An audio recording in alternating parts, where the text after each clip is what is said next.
Welcome to Recap Our Studio. A lady opens the film by warning us that humans are dooming the world.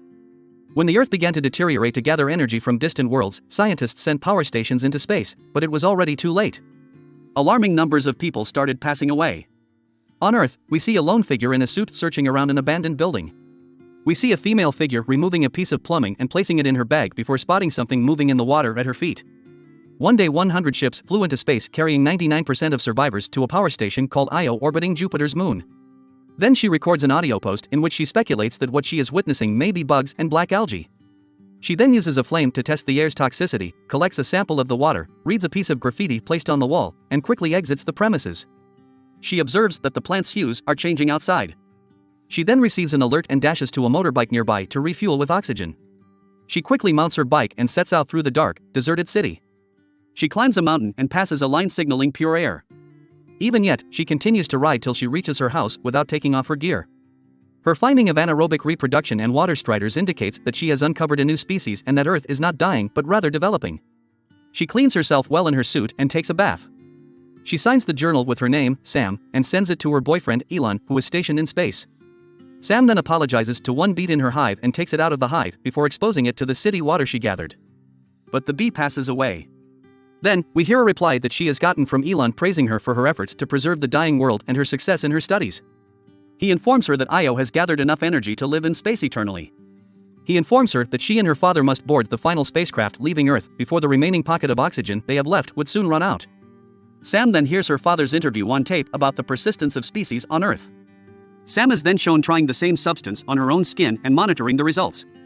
Sam also ascends to her observatory, where she makes use of a strong telescope to see the sizable spacecraft close to Jupiter. Sam is one day viewing the documentary when Elon sends her a message.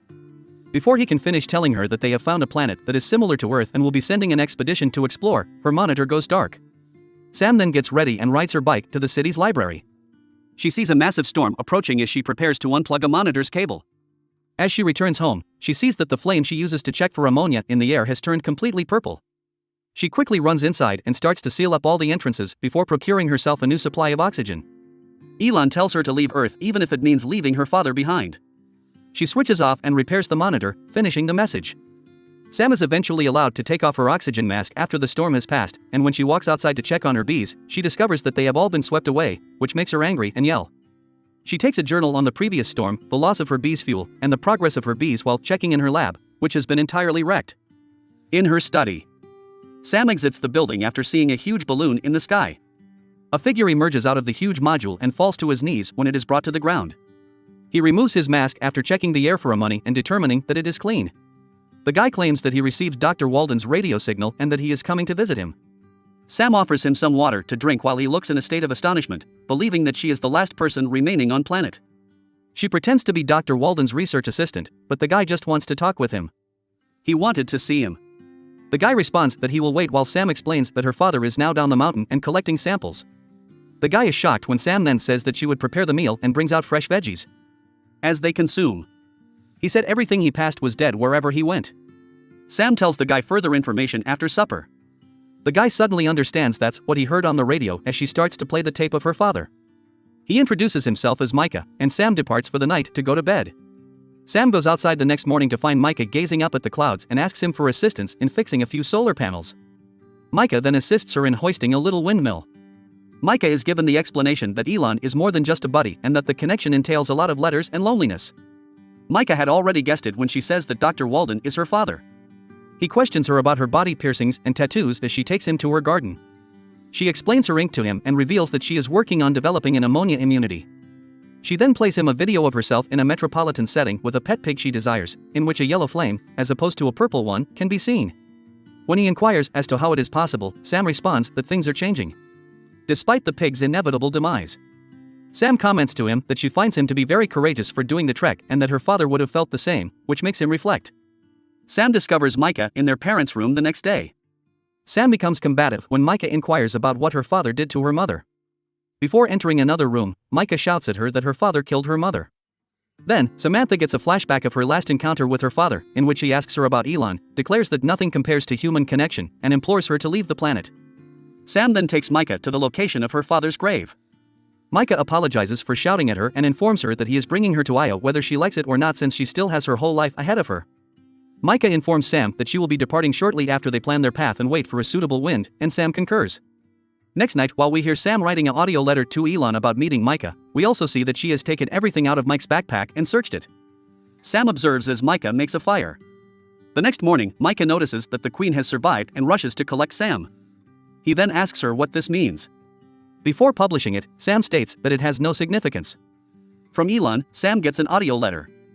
Sam sobs as he says that he was picked to be a part of the first armada to reach the New World, since he knows you won't see him again for a very long time.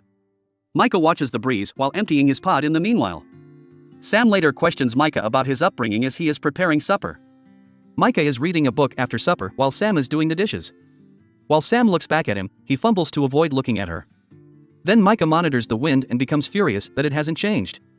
Sam approaches him and promises him things will change. He gets a kiss as she approaches and turns on some music.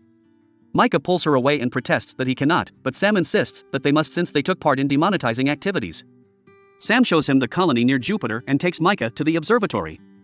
Sam then writes a last audio letter to Elon, revealing that she chose to remain on Earth to say goodbye to her father while gazing up at the stars after he died away some time ago. The next day, Mike hears a report on the radio in his pod informing him that the launch location has been shifted.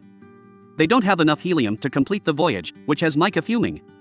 He reveals to Sam that her father had encouraged him and his family to remain on Earth and had given them hope. He admits that he witnessed his family perish while having food supplies for himself. Originally intending to get vengeance on her father, he changed his mind when he encountered her in an effort to save her life. Sam thanks him and informs him where they can buy helium, but she cautions that they will have to spend the night since it is further than she has ever traveled. Sam transmits a broadcast to anybody who may be listening afterwards. She acknowledges that her father has died away before leaving to restock the helium tank. They go across the desolate, deserted city. Micah spots helium when they get there, so they load up. They choose to camp for the night in order to use less oxygen, unwind, and set alarms for when they must refuel. When Sam announces that she would be returning shortly the next morning, they start to inflate the pod. Sam comes at a local museum before she leaves, and Micah reminds her that they are leaving in an hour. When the balloon is being inflated, Mikey receives a warning that his oxygen level is becoming low. When Micah arrives to collect Sam and tells her that they need to go to speak about the art, Micah notices that she is still holding onto Earth. Sam is inside looking at the art show. He assures her that her parents would be pleased, but Sam explains that she won't be traveling to Io with Micah. She is informed that they may discuss it there at the launch site. Sam shares with him a reoccurring dream in which she is seen standing on a beach. She admits to Micah that even if she can observe life on Earth, she won't switch out her oxygen tank.